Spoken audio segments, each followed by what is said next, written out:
What's good, everybody? So today we're going to be discussing a particular topic that was made by Shahrazad Ali. I am going to give you a clip of what I want to discuss concerning this interview that she is going over with this other black woman concerning the black household, concerning the single mother parent household, and just dealing with that particular notion of raising up the daughter and the son, and we're going to get into it. So let's go. There's an old saying that says charity begins at home and spreads abroad. And Absolutely. in your book you say that we are not bringing up our daughters and our sons in a correct manner to respect their fathers. No, we're not. Unfortunately, as I say, since money has been used as the measure, many times if a black man does not have money to give us, we won't even let him see his children. We won't let him spend any time with it because he does not give us whatever the child support is. And I'm not saying that we don't need money to raise a child, but I try to explain to black women that raising a child consists of much more than feeding, clothing, and sheltering it. That's maintaining one. To raise one, you need a return of the parental coalition of the father and the mother to put the proper values into the child. Many of our boys, when we raise them alone, they grow up with the female emotional mechanism. They are suspicious, they are doubtful, they're disrespectful of womanhood, they're bitchy, they can't make a decision. And many of our girls who grow up in a home where there's no man present, they go out into the world and try to mate. They don't have any idea how to live with a man day to day, how to prepare a proper meal, how to be a mother, how to just be in love in the home. Most of what our people and our children especially have learned about how you have a relationship, they learned off of television. And television doesn't represent our needs. If you haven't gotten her book, The Black Man's Guide to Understanding the Black Woman, it is a beautiful book. I would highly recommend it. Also, she has a lot of great lectures and videos on YouTube for you to watch so that you can get a better understanding of where she comes from concerning this very conception. But she is one of the main people that has influenced me into creating this type of platform in which I can have a critical analysis upon the basis of female nature or brotherhood and talking about manhood and so on and so forth.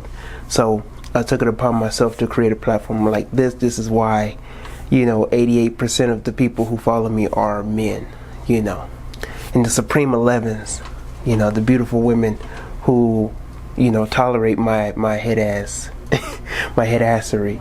You are very, very, you are very, very appreciated. But she goes into depth of how the mother thinks that she is raising a child because she is maintaining the child, because she is putting clothes on the child's back, she's feeding the child, she's giving the child a place to sleep, and so on and so forth. But this is just maintaining a child. This is not providing substance for the child mentally. This is not raising a child in a way that it should go.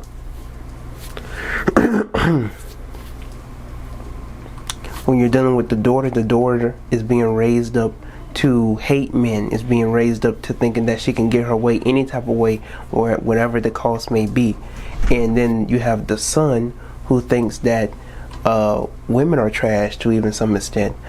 But you also have the son who is bitchy, as she said, and indecisive and effeminate and emasculine, and he's not committed to anything. He doesn't have a firm foundation on what he wants to do in life because his father figure, he doesn't have a father figure to put him on the right path. He doesn't have a father figure in which he is able to maneuver himself in a positive light or to give him some form of influence in terms of what he wants to do. It's natural for a child to want to do or to walk in the footsteps of his father. If a father has a business, he is going to eventually own the business as well, and then the son's going to pass it down to his son, and so on and so forth.